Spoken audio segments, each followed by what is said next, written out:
أهلا بيكم في كلام إلهام. من أكتر الحاجات اللي ممكن تضايقنا وتسبب لنا ألم نفسي هو العشم الشديد والتوقعات العالية قوي اللي بتبقى عندنا تجاه الناس اللي حوالينا.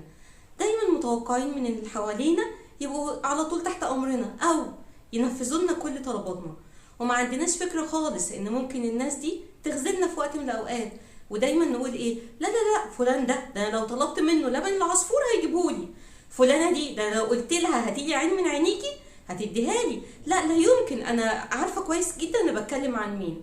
ويحصل موقف معين وتحصل الكارثه الكبيره ان فلان ده ما جابش لبن العصفور وفلانه دي ما ادتكيش عين من عينيها، لان ببساطه احنا كان توقعنا في الناس دي كان عالي قوي، والعشم كان واخدنا حبتين فيهم وهم كانوا على قدهم خالص، واحيانا كمان كل اللي احنا بنفكر فيه ولا في بالهم اصلا.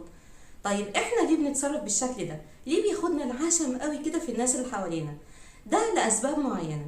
سبب منهم ان انت نفسك بتتصرف بالاسلوب ده، شخص جدع كده وحبيب احبابه وصاحب صاحبه زي ما بيقولوا، ودايما بتحب تجامل ودايما بتحب تخدم، واي حد يقصدك في اي خدمه لازم على طول تعملها له بدون اي تفكير، حتى ولو هتيجي على حساب نفسك او وقتك او شغلك او اي حاجه في حياتك عادي بتعمل له اللي هو عاوزه وزياده كمان. وفي المقابل فاكر ان كل الناس كده، لكن مش كل الناس كده للاسف. السبب التاني هو انك تكون من نوعيه الاشخاص بتوع رد الجميل دول، اللي هو انا عملت لك خير لازم غصب عنك في المقابل ترد لي الخدمه دي، يا اما انا مش هعمل لك حاجه بعد كده.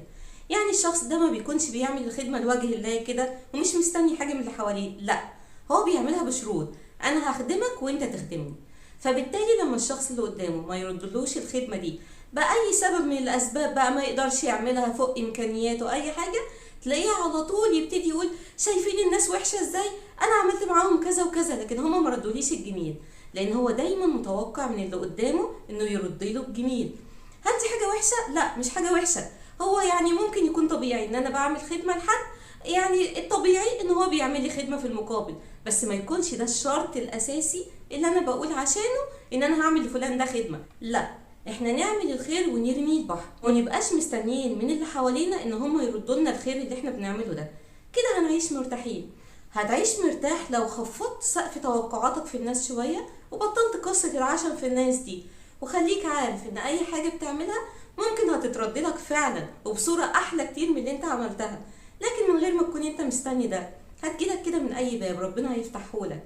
رزق بقى، انسان كويس تتعرف عليه. طول ما احنا مستنيين هتفضل المشكله موجوده ان احنا دايما نتصدم في الناس اللي حوالينا.